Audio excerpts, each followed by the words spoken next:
একটু।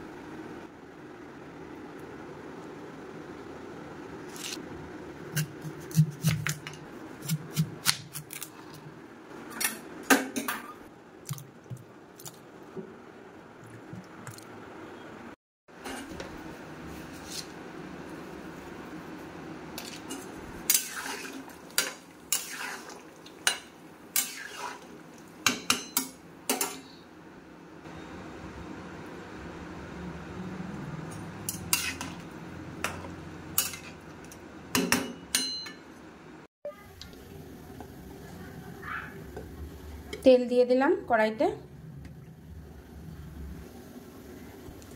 এখানে নিয়ে নিয়েছি শুকনো লঙ্কা, তেজপাতা, মৌরি, সর্ষে। তেলের উপর দিয়ে দিলাম।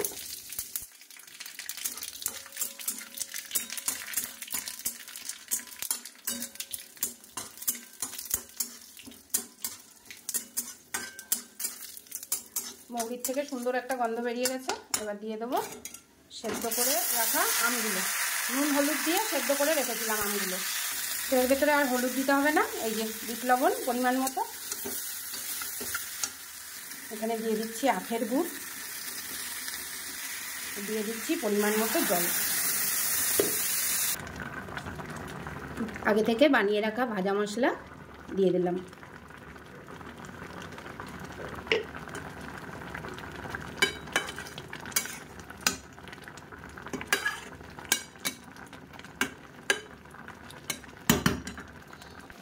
গরমের দুপুরে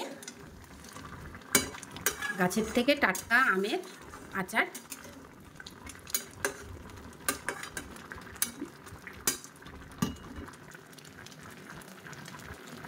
তো কেমন লাগলো রেসিপিটা অবশ্যই কমেন্ট করো, সাবস্ক্রাইব করো চ্যানেলটা, সাথে থেকো, পাশে থেকো। Tata, bye bye.